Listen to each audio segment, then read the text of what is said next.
El otro día me pasó que estaba en un baño ajeno, en una casa ajena, y no pude evitar la curiosidad de mirar en qué orden, en qué orientación estaba colocado el rollo de papel higiénico. Y sí, fue muy interesante darme cuenta de que estaba al lado contrario de lo que yo creo correcto. ¿Cuál fue mi primera reacción?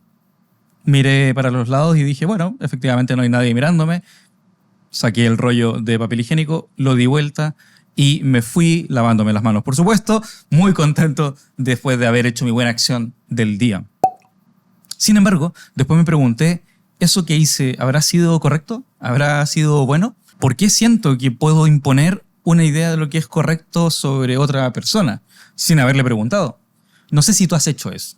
Cuéntame, quiero saber.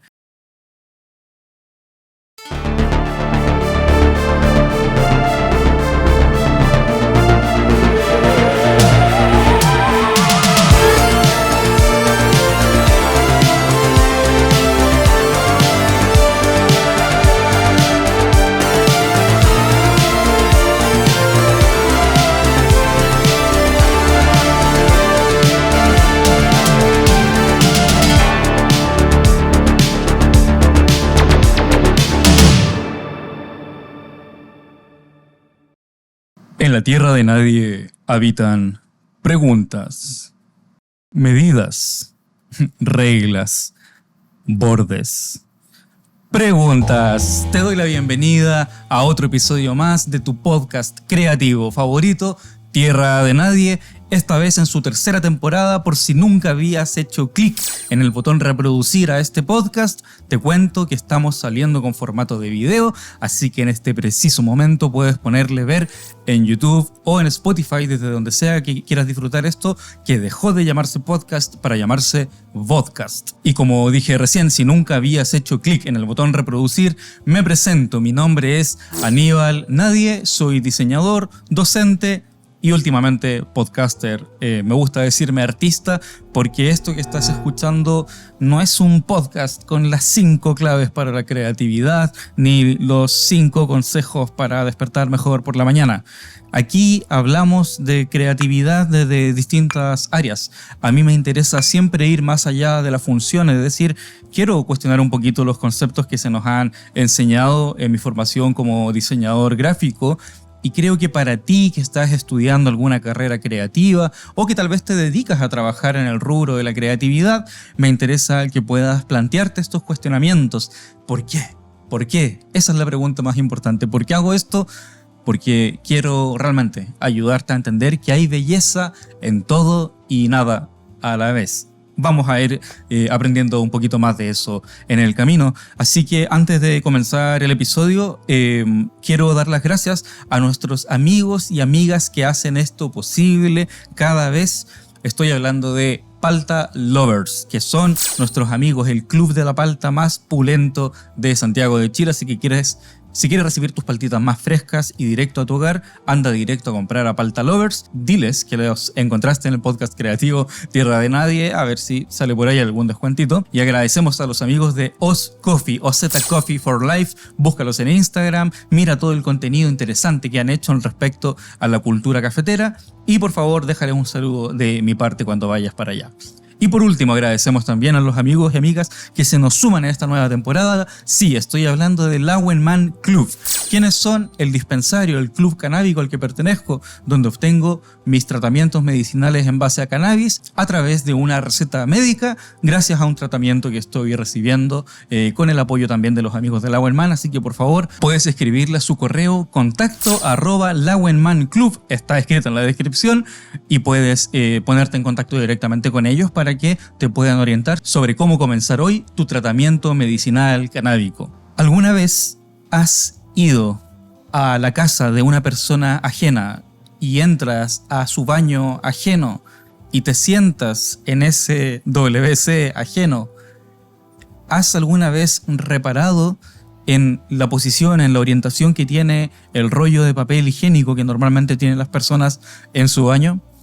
Y sí, si estás en otro país donde ocupen bidet o utilicen algún otro sistema de higiene para las deposiciones, cuéntamelo. Me gustaría saber cómo lo hacen en tu país, pero en mi país por lo menos la cosa funciona más o menos así.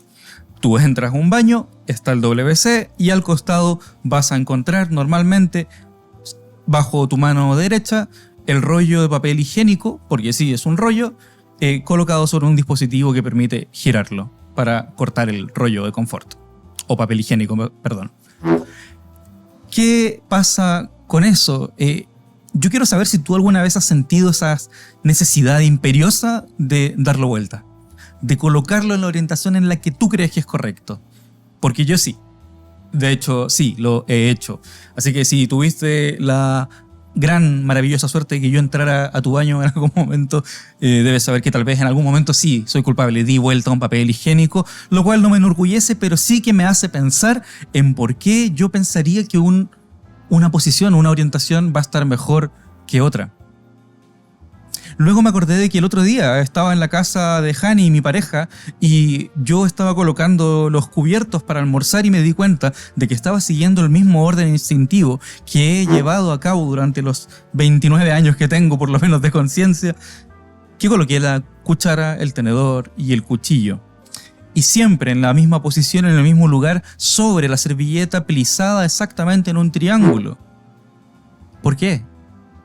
Yo me acuerdo muy bien cuando recién conocí a mi pareja Hani y yo venía con una costumbre que me hizo pensar mucho sobre estas cosas a las que nos acostumbramos. Y es que en mi casa se ocupaba individual un plato pequeño para la taza o tazón de té. Sobre el tazón una cuchara cruzada en diagonal y luego tú comías y para comer eventualmente movías el plato para comer tu pan sobre el individual. Y no se ocupaba plato. Y cuando fui por primera vez a la casa de mi pareja Hani, me di cuenta de que en su casa tenían platos de pan y no ocupaban un plato debajo de la taza. Es decir, todo lo que había aprendido yo sobre comer y tomar once en familia, ¿estaba errado? ¿Estaba equivocado? ¿O era simplemente diferente? El día de hoy vamos a hablar sobre las costumbres, cómo las costumbres de alguna manera afectan a nuestra creatividad. ¿Estaremos pensando con claridad? ¿Será que esta solución a la que llegué es la mejor solución para determinado problema comunicacional? ¿Habré expresado correctamente cuáles son mis propias costumbres para poder entablar un diálogo con la otra persona? Finalmente, la cultura es un cruce, un intercambio de costumbres, ¿o no? Descúbrelo en el episodio de hoy. Y así que sin más, nos vamos derechito al nuevo episodio de tu podcast creativo Tierra de Nadie, donde, sabes, quiero ayudarte a entender que hay belleza en todo y nada.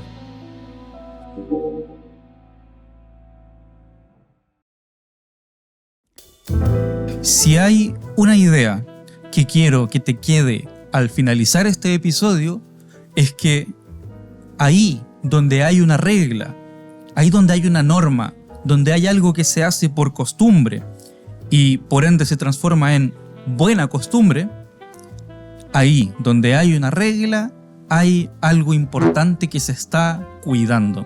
Hay algo importante, hay algo que nos interesa profundamente y hoy día vamos a tratar de entender qué es eso. Era el año 2001. Y sí, el famoso año del atentado de las Torres Gemelas, también ocurre otro hito de carácter norteamericano interesante a nivel mundial y es el estreno de la película Shrek 1. Y sí, yo sé que si estás escuchando esto en España, debes estar completamente descolocado por la manera en la que acabo de decir el nombre de Shrek. Shrek le vamos a llamar aquí. Y no pienso llamarlo de otra forma porque así lo aprendí, esa es la costumbre que tengo desde que salió la película en el año 2001. Y fue una película que vino a transformar un poco nuestra manera de ver cine, nuestra manera de entender lo que era la animación. Incluso creo que es una película que contribuye de una manera maravillosa a romper ese estigma de que los contenidos dibujados o hechos en animación son solo y exclusivamente para niños y niñas. Shrek vino el 2001 a demostrarnos que el contenido de una película de animación podía ser absurdo, irónico, tremendamente sarcástico y sí, maduro, pero por sobre todo más chistoso que la mierda, porque Shrek es una gran película y conozco muy pocas personas que puedan debatir eso. Si tú eres una de esas personas, espero tus comentarios. Creo que aquí mismo en YouTube podrías comenzar a argumentar por qué crees que Shrek no es una gran película. Porque yo sí. ¿Y por qué lo creo? Es una película que sale en el 2001 y se basa, aunque no lo creas tú, en un libro de 1990, escrito por el autor William Steig. En el libro se describe cómo la historia de un ogro que vive en un pantano se enamora de una ogra que se termina transformando en la ogra de sus sueños. Y esa historia, que por supuesto no he leído, es la que constituye el relato, esta narrativa que se arma en el año 2001 a través del estudio de animación DreamWorks. ¿Sabéis qué? Voy a confirmar ese dato porque me acabo de dar cuenta de que no sé si es DreamWorks. Efectivamente, es de DreamWorks. Así que Shrek es una película que para mí tiene una cosa particular y que es lo que me interesa hablar hoy. Y es que Shrek nos ayudó a romper con una vieja costumbre. La primera costumbre con la que nos ayudó a romper es de que las películas de animación son para niños y niñas. Es una película con un humor tremendamente ácido, sarcástico y un humor que está hecho para adultos al fin y al cabo. Por eso es una película que se ha disfrutado tanto generación tras generación. Quienes la vimos siendo niños y niñas nos reencontramos hoy con una película que nos sigue haciendo reír. Y ese fenómeno para mí no es menor. Porque una de las nuevas costumbres que creo que rompió Shrek fue toda esta cosa, llamémosle positiva, benevolente, alegre, siempre correcta de las películas y las historias de hadas, madrinas, princesas, brujas y fantasía en general. Shrek viene a desarmar las narrativas positivas y benévolas y siempre claras y lindas que nos estaban proponiendo los estudios de animación más clásicos como Disney, que es principalmente uno de los grandes puntos de observación de Shrek, diría yo. Creo que viene a romper con esa benevolencia de una manera que no esperábamos. Lo hace a través del humor. Es una película diseñada para hacerte reír, para hacerte encantarte con los personajes y disfrutar especialmente su música. Smash Mouth, por supuesto, se transformó en una de las canciones más virales de todo internet debido a la sucesión de memes que se suscitaron a raíz de su repetición constante. Cuando la gente, los millennials que crecimos viendo Shrek, nos dimos cuenta de que su música era muy pegajosa y muy buena, nos dimos cuenta que representaba finalmente el espíritu de los 2000. Esta idea de venimos renovados, está cambiando la sociedad, pasamos de este supuesto fin del mundo en el año 2000 a una reinvención correcta, política, donde incluso en mi país, en Chile, estábamos en el retorno, en pleno retorno a la democracia, que te hace pensar e imaginar que las cosas están saliendo muy bien, ¿no? Entonces, Shrek viene de una manera muy positiva a instaurarse dentro de este mismo discurso y nos permite encontrar ese alivio que no estábamos viendo directamente en la fantasía siempre políticamente correcta. Lo que yo creo que corresponde decir a partir de este fenómeno cultural en torno a Shrek es que es una escritura muy correcta, muy adecuada para una generación. Para esta generación que venía saliendo de esa depresión de los 90, que venía saliendo de esta recesión económica y entrando a esta supuesta nueva promesa de libertad económica que trajeron aquí a mi país, por ejemplo, las dictaduras, tenemos que tener en claridad de que Shrek es una película que viene a instaurar un discurso de nos podemos reír de las cosas, nos podemos tomar la vida de una manera un poquito más liviana. Y eso aparentemente fue la voz que tenía esa generación en aquel momento. Para mí, la genialidad de Shrek radica en que reescribe lo que hemos estado leyendo como generaciones. Toma algunos escritos que ya nos parecían interesantes, y cuando digo escritos entiendan por favor que me refiero a las películas, a los cortometrajes, a las series animadas, toma todo ese material y lo reescribe, lo reinterpreta, lo pone en otro lugar, en el lugar de lo ridículo, de lo absurdo. El ejemplo más claro es Pinocho, un personaje con una historia tremendamente trágica, profunda incluso, cuando vemos esta tristeza de Geppetto y que, bueno, sin dar spoilers, ¿no? Aunque es un material muy antiguo y ya no debería ser spoileable, pero no importa, lo que quiero decir es que toma una historia que es muy pasional y la convierte en una cosa muy distorsionada y graciosa, por supuesto. Así que reescribe esas cosas con las que nos criaron. Es aparentemente Shrek el primer gran meme, no lo sé, yo creo que hay otros antes, pero definitivamente es uno de los más interesantes.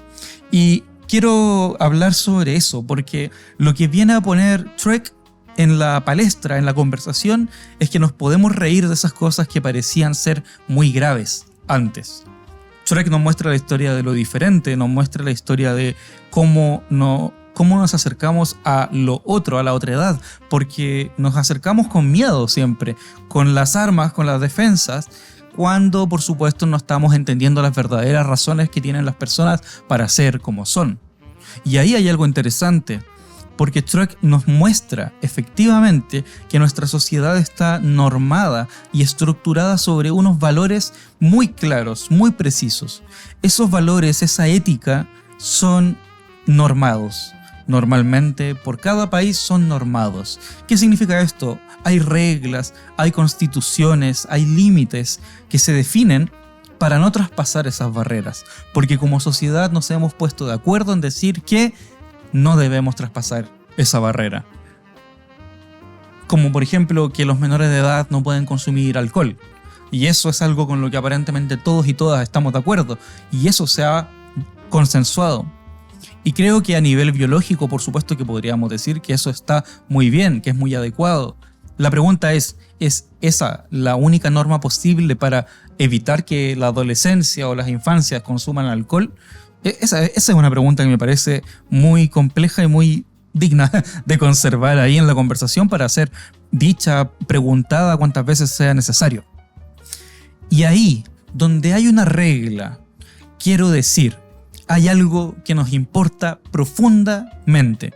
Como sociedad nos importa mucho que los menores y las menores de edad no consuman alcohol, que no consuman tabaco, porque genera un daño, llamémoslo, ¿no?, a nivel neurológico, biológico, que impide un desarrollo adecuado de ciertas funciones cognitivas que consideramos como necesarias para el desarrollo de una persona. Y eso es una propuesta ideológica. No podemos evitar decir que eso es una propuesta ideológica. Yo sé que tú cuando lees las noticias, La Tercera, El Mercurio, por ejemplo, hablan mucho de que son las izquierdas las que tienen una ideología, ¿no? La ideología de género, que es esa cosa tan rara que proponen. O que, por ejemplo, por el hecho de que queramos pensar en una educación gratuita y de calidad, se nos plantee que es eso, una ideología. Como si vender la educación a precio, cuotas pagables en un tiempo infinito no fuese una ideología. O sea, eso es muy ideológico. Entonces, quiero decir, Shrek nos permite visibilizar que hay unos límites, hay una regla, hay un lugar hasta donde llegamos y de ahí no nos pasamos, porque hasta ahí de eso nos queremos reír. No queremos pasar para allá porque ahí es terreno peligroso. Por ende, donde hay una regla, nos damos cuenta que hay algo importante, que hay algo que la sociedad quiere cuidar y preservar. Porque, ¿para qué están hechas las reglas si no es para romperlas? ¿O no?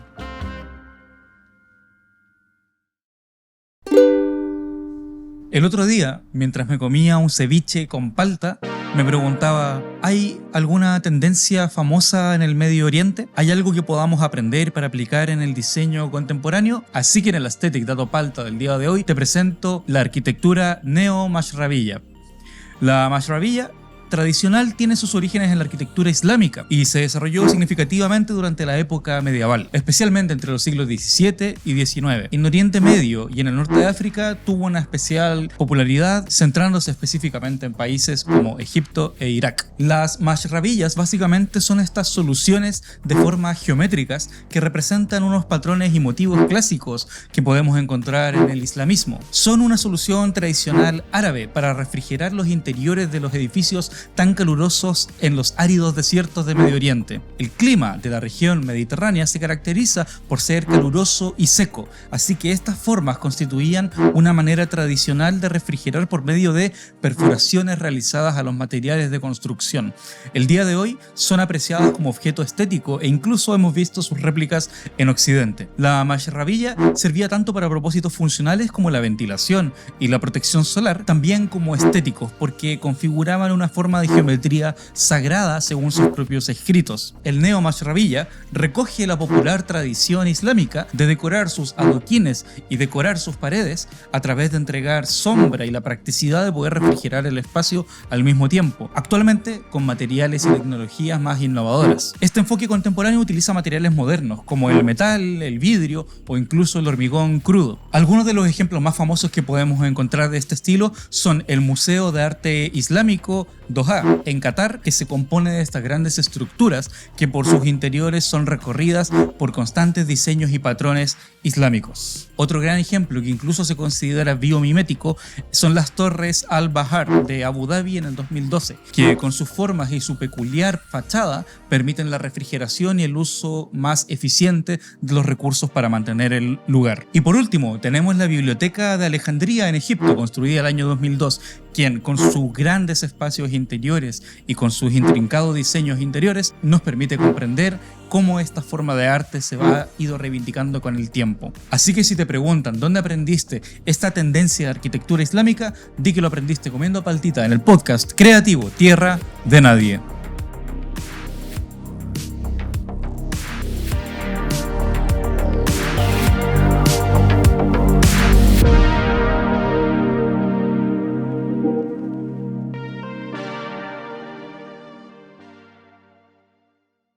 Es que yo soy así, es que yo me crié así me enseñaron a hacer, yo soy así y no voy a cambiar, te guste o no te guste.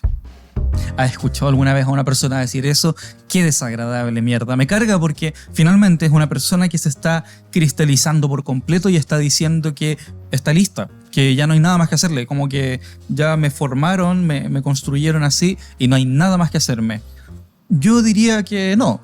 Tu cuerpo cambia todos los días. Un día te vas a despertar sintiéndote mal, un día te vas a despertar sintiéndote bien, un día te vas a despertar con ganas de ir al trabajo y al otro no.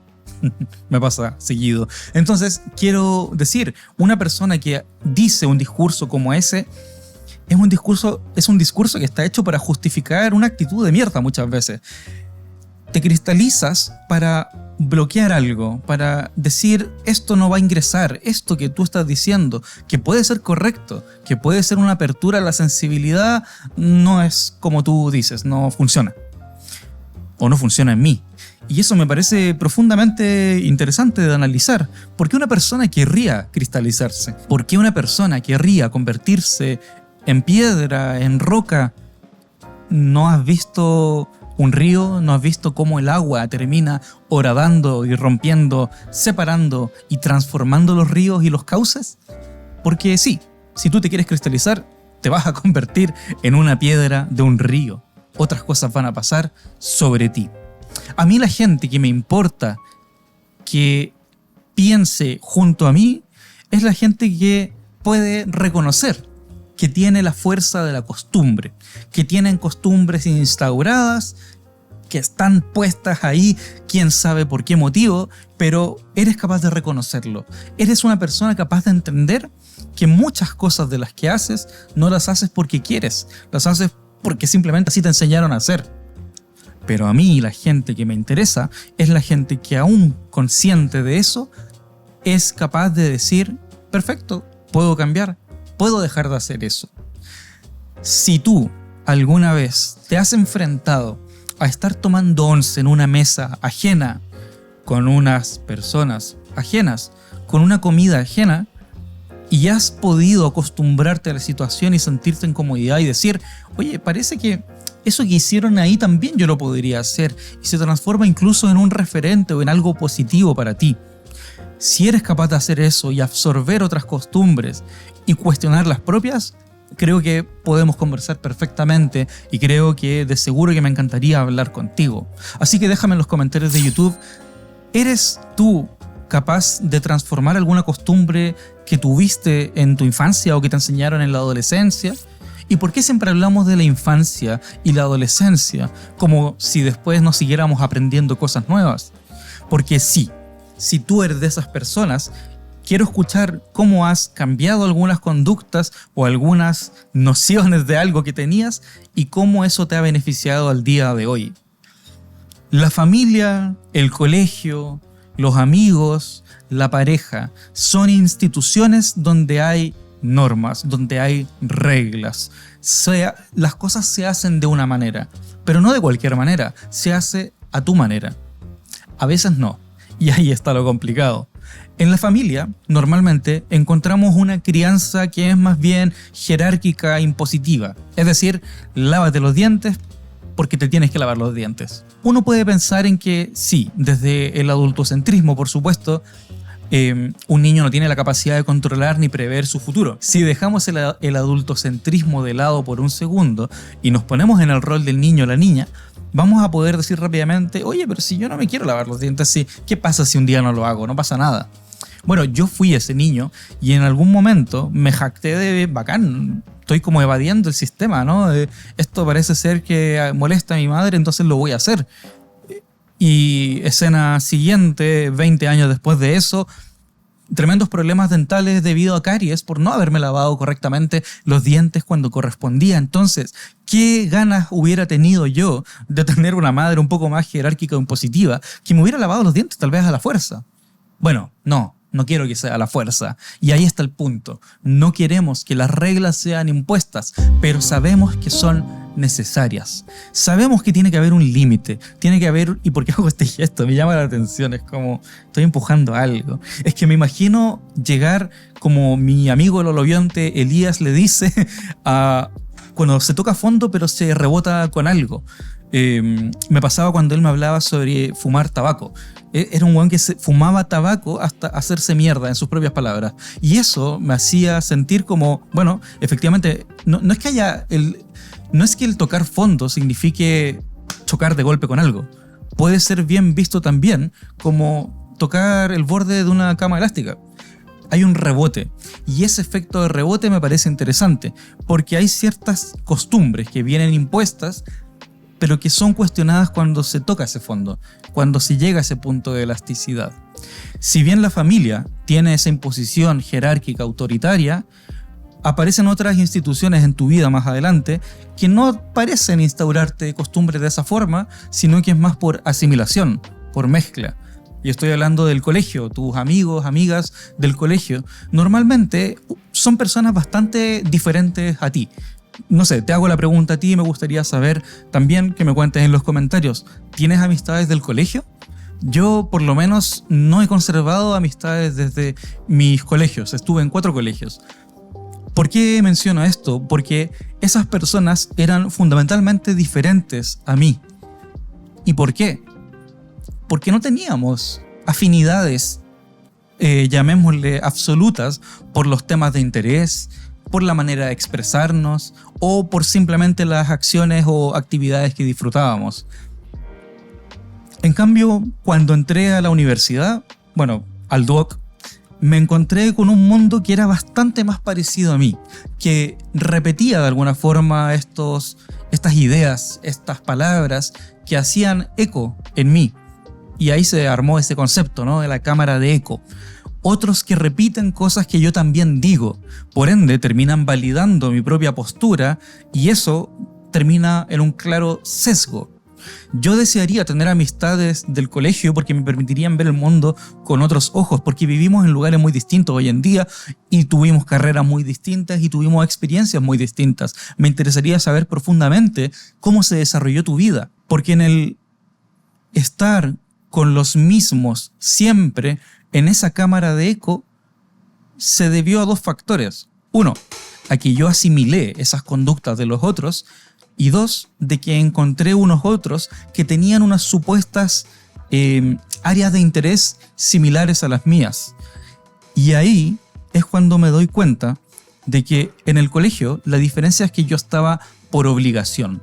A mí me mandaban al colegio. Yo estaba ahí en el colegio todas esas horas sentadito a las 8 de la mañana con mi desayuno, cagado de sueño, frío y con miedo de decirle a mi mamá que se me había quedado la mochila en el auto.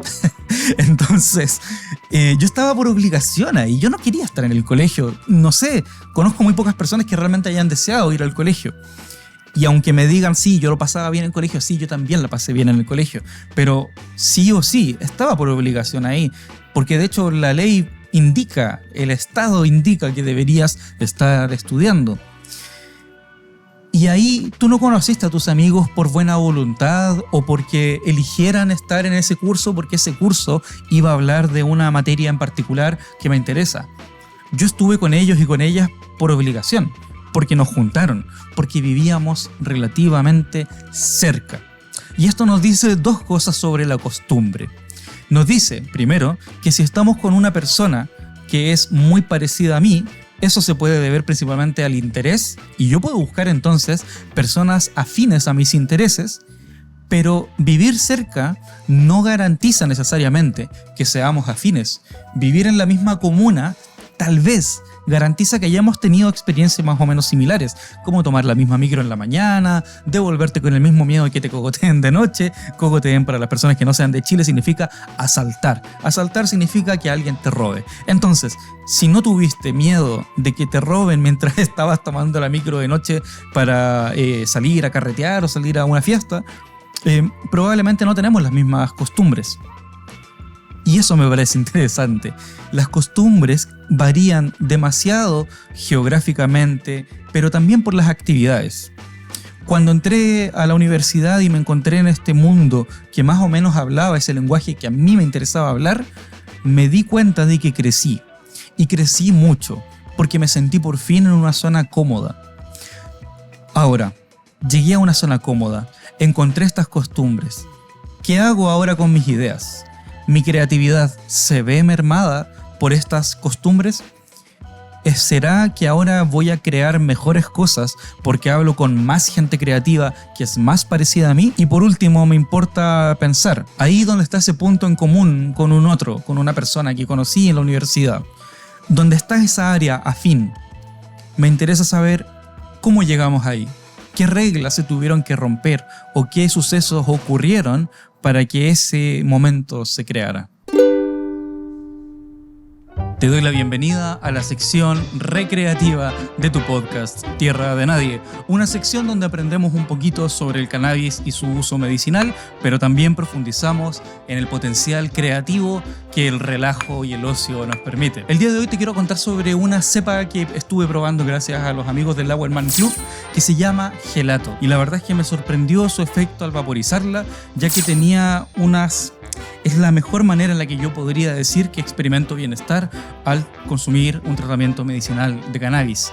Tiene un fuerte componente físico, pero que viene antecedido por una entretenida y muy relajada sesión de soltura mental y básicamente un relajo que permite sostener una conversación de manera animada y constante, lo cual yo agradezco cuando se trata de cannabis. Pocas veces se consigue un equilibrio tan perfecto entre la mente estimulada y un cuerpo relajado. Tiene un componente de THC superior al 20% y el efecto es de larga duración, incluso teniendo tolerancia. Es una cepa que yo llamaría entretenida, divertida, muy adecuada para compartir en grupo, pero sobre todo para procesos creativos, porque creo yo que, como estamos hablando de las reglas en este episodio, es una cepa que permite difuminar un poquito los bordes de lo que se considera como bueno o malo, ya que te permite estar en un estado de relajación y tranquilidad creativa. Así que, como bien he dicho durante todos los episodios,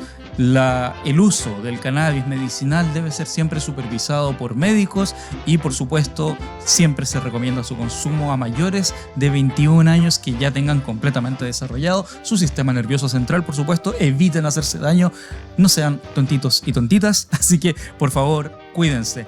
Y, por supuesto, como esta sección se trata de creatividad y de asociar este relajo y este ocio, te quiero hacer una recomendación, porque sí, esta es la recomendación recreativa y te presento la serie en Netflix Scott Pilgrim, la versión el anime, así se llama, Scott Pilgrim el anime. Sí, es una serie que está basada en una película que a su vez está basada en una historieta, pero en esta versión extraen y llevan al límite el potencial creativo que puede tener una serie animada con una premisa bastante simple. Se trata sobre un personaje que consigue aparentemente a la chica de sus sueños, pero se tiene que enfrentar a las inclemencias del mundo. Desde una visión bien onírica, unos colores tremendamente saturados y una animación hermosamente bella, te recomiendo que disfrutes la serie, ojalá con audífonos y con buen volumen, porque se disfruta muy bien, tiene una calidad de sonido muy buena y además las animaciones tienen una textura que es increíble, o sea, como que de verdad me gustaría ver más trabajos creativos con ese nivel de entusiasmo que además permite llevar adelante muy fuertemente la fantasía. Ya lo hemos visto en otros ejemplos como en la saga de Spider-Man, cuando tenemos la saga del Spider-Verse. Así que ya lo sabes, ahí tienes una recomendación corta, entretenida y con muy buena música para que la pases bien, te disfrutes y puedas estimular tu creatividad en el podcast creativo Tierra de Nadie.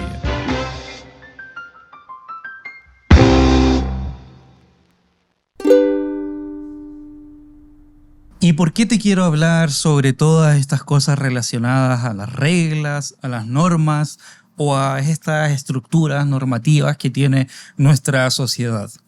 De hecho, en mi país hace poco tiempo estábamos hablando de cambiar la Constitución. ¿Cuál es la importancia de un proceso como ese, si no el poder establecer unas reglas claras y que sean más o menos justas para todas las partes que componen un país o un estado llamado personas?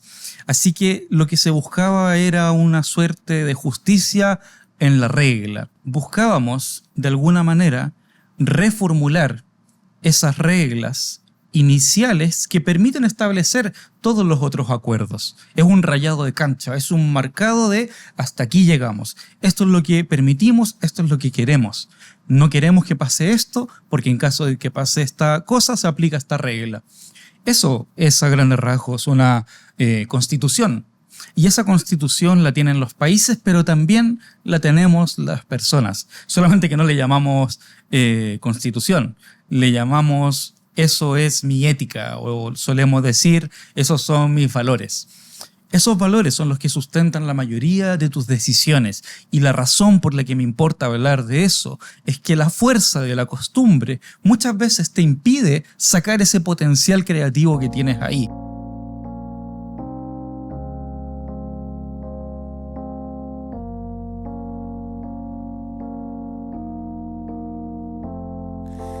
Respirar para sacar la voz, despegar tan lejos como un águila veloz.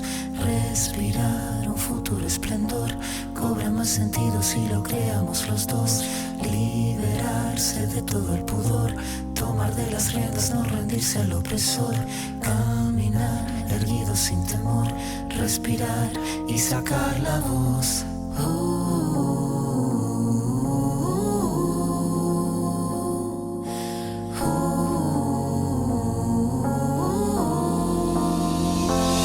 Tengo los bolsillos vacíos, los labios partidos, la piel con escama cada vez que miro hacia el vacío. Las suelas gastadas, las manos atadas, la puerta de entrada siempre tuvo el cartel que dijo que estaba cerrada. Una espina clavada, una herida infectada, entramada, una rabia colmada en el todo y en la nada. El paso torpe al borde sin acorde cada vez que pierdo el norte. Tengo la pérdida del soporte, el tiempo que clava me traba, la daga me mata, filuda la flama sin calma que de las manos se me escapa, pero tengo mi rincón florido, sacar la voz, no estoy sola, estoy conmigo. Liberarse de todo el pudor, tomar de las riendas, no rendirse al opresor. Caminar erguido sin temor, respirar y sacar la voz.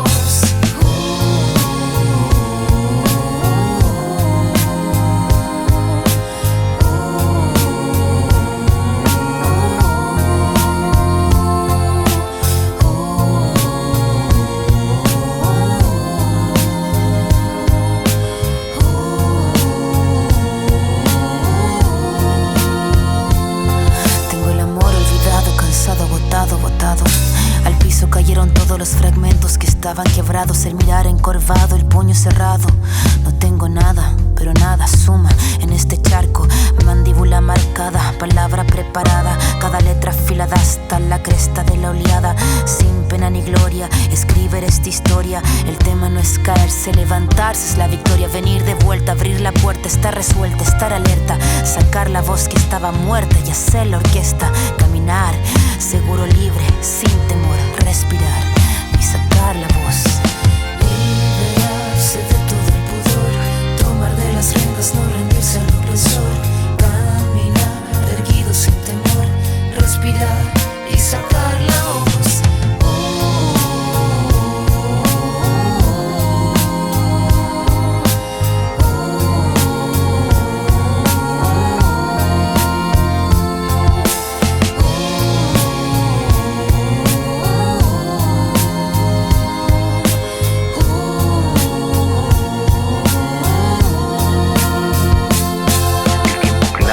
Haga lo que haga uno, estraga oportuno, tú no cobras lo que el tiempo paga.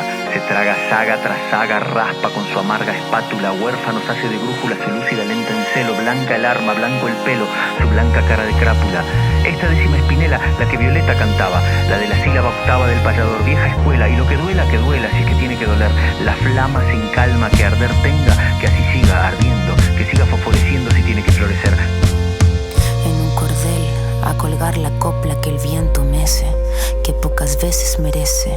Cada pena suelta voz, cada tos, pensando en sacar la voz.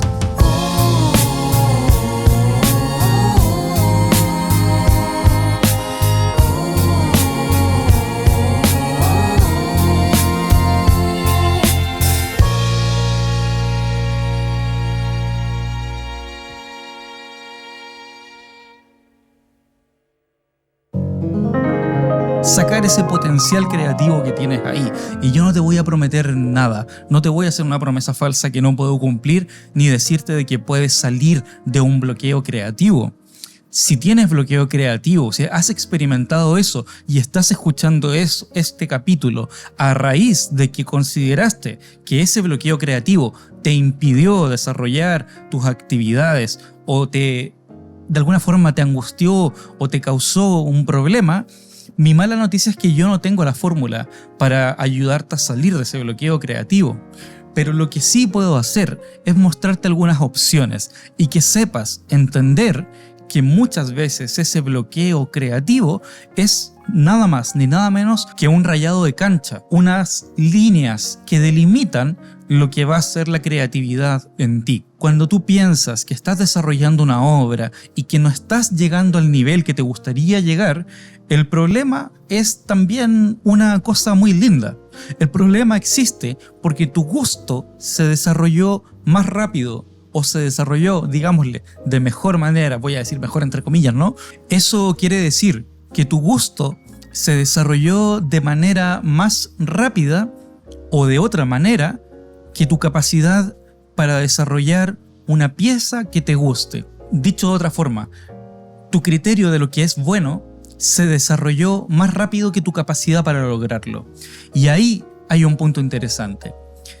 Si logramos redibujar o redefinir esas reglas, esas normas que van a decir lo que es bueno, lo que es correcto, lo que es adecuado, si logras difuminar por lo menos esas barreras, te aseguro que vas a poder encontrar la tranquilidad creativa por lo menos que quieres. Porque te vas a dar cuenta que no existe tal bloqueo creativo impuesto por un otro. O sea, está, sí, lo puedo ver. Puede que tu obra no sea tan buena y no le guste a otras personas. Pero, ¿quiénes son esas personas? ¿Cuáles son sus propias normas? ¿Cuál es su propio sistema de creencias? Si tú comienzas a pensar en tu obra como un elemento que puede ser mostrado al público, que puede ser compartido y que merece ser dicho, dilo. No pasa nada. Lo peor que puede pasar es que a alguien no le guste. ¿Y qué pasa? ¿Dónde está el problema en que a alguien no le guste tu trabajo? Haz ese cuadro, desarrolla esa pintura, pinta esa acuarela, termina ese dibujo de mierda o termina ese logotipo o ese afiche que dejaste ahí botado hace tanto tiempo. Termina esa actividad y disfrútala. Ahora viene el siguiente problema, que es el problema de los bordes. Y aquí necesito hacer una pequeña pausa para explicarte algo. Tierra de Nadie es un podcast que hasta el día de hoy lleva, no sé si 42 o 43 episodios publicados, pero por ahí más o menos estamos en los números. La primera temporada fue una temporada piloto y ahí hablé de manera muy profunda de diversos temas. Aquí quiero hablar con mayor claridad sobre algunos temas que ya mencioné en el pasado. Te invitaría a escuchar el episodio número 1, Bordes, para que comprendas un poco cuál es el esquema conceptual del que estoy hablando cuando hablo de los bordes. De todas formas, si no lo vas a escuchar, igual te tiro el resumen por acá porque me importa que sigas escuchando esto. Quiero que escuches el mensaje que hay al final. Los bordes son siempre, o casi siempre, por no decir que tengo la razón, difusos. No hay un borde concreto para prácticamente nada en este mundo.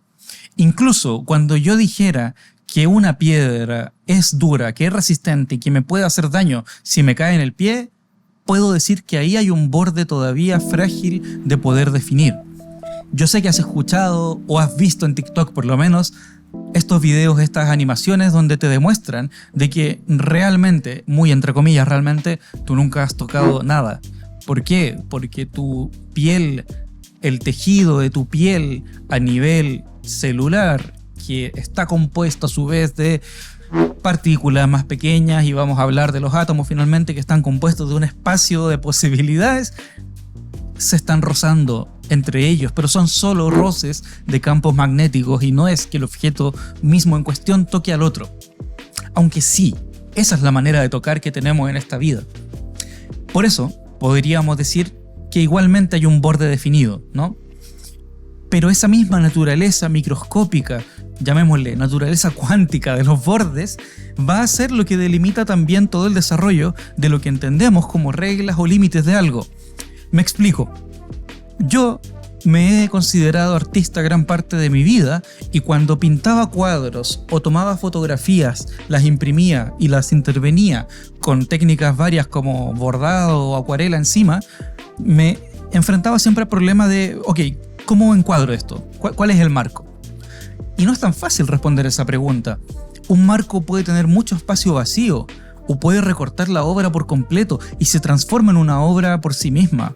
Me hizo recordar una obra que se hizo muy famosa hace poco de Kate Haring, el artista que era un activista contra el virus del VIH y la enfermedad consecuente, el SIDA. Él, como artista, desarrolló un cuadro y lo dejó a medio terminar. Olvidé el nombre, pero de seguro que está saliendo aquí en la pantalla la imagen visual. Es un cuadro que él voluntariamente decidió dejarlo no terminado. Es un acto político, es un gesto el dejar una obra sin terminar. Pero ojo, la obra estaba enmarcada. Es decir, el artista, a través del espacio vacío que confluye y termina en un borde determinado, nos dice: ahí también hay obra de arte. Ojo, ahí donde no pinté, ahí donde dejé vacío, también hay arte. Hay otra obra muy famosa que nos habla del mismo problema. Hace unos años se hizo muy famosa, creo que fue el 2019, un artista que pegó un plátano en un museo. La obra no era el plátano en sí pegado con la cinta, sino que la obra eran las instrucciones que tenían que seguir los museos y las galerías de arte, instrucciones exactas para colocar el plátano, seleccionar el plátano específico, la cinta, el largo de la cinta, la altura, la posición, la iluminación de la obra. Es decir, la obra no era lo que estabas viendo, sino que eran las instrucciones de la obra.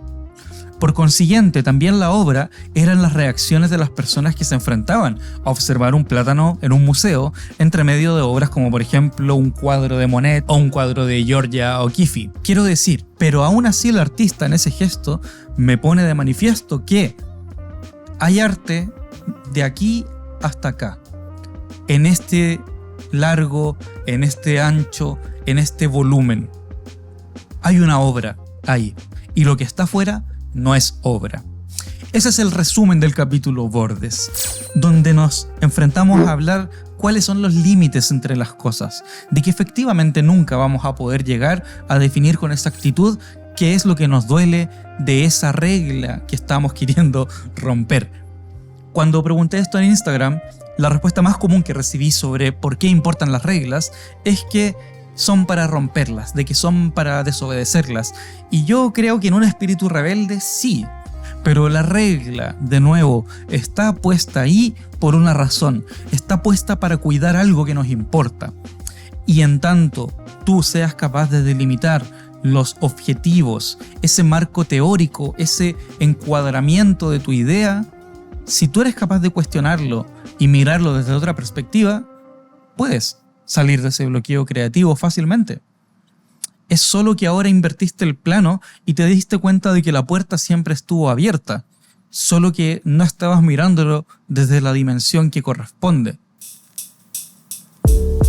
La creatividad es un constante definir reglas. La creatividad no se trata solo de romper reglas, no se trata de ser disruptivos ni de cambiar lo que ya se hizo. La innovación tampoco tiene que ver con reinventar cosas. Tiene que ver con definir nuevas reglas. Vamos a marcar nuevas líneas que teóricamente van a existir para definir una idea. Y sobre eso voy a construir algo que tal vez va a solucionar algo para otra persona o tal vez no. Ese proceso de planificación es el diseño de la creatividad. Es el momento en el que te encuentras armando un plan para definir un sistema de reglas. Por eso en diseño no le decimos el diseño del logotipo ni el diseño de la marca, sino que decimos el diseño de sistemas de identidad visual, porque definimos una secuencia de reglas y normas para que una determinada entidad se pueda identificar con unos determinados colores, tipografía, formas, iconos, imágenes, video, etc. Lo mismo hacemos cuando diseñamos una plataforma digital, cuando diseñamos el User Interface, el UI. Nos encontramos con definir un sistema de reglas y estandarizaciones que permiten definir que esto es un botón y que en otro momento esto también es otro botón. Y que tengo que hacerle clic y que si le hago clic va a pasar esto, pero no puede pasar eso otro. ¿Te fijas cómo finalmente el diseño y la creatividad se transforman en una secuencia lógica de poner reglas a ese caos aparentemente creativo que tenemos y que la gente cree que es lo que ocupamos como caja negra, como dispositivo mágico, ¿no? Para crear cosas. Shrek fue una película que vino de manera absolutamente creativa a empujar esas reglas.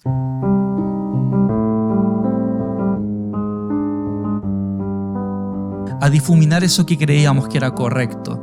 Pensábamos que no nos podíamos reír de Pinocho cometiendo una perversión y nos podíamos reír de eso. Pensamos que no podíamos empatizar con un ogro de un pantano que era legítimamente un buen pesado. Y ahí terminamos empatizando con el personaje principal, Shrek.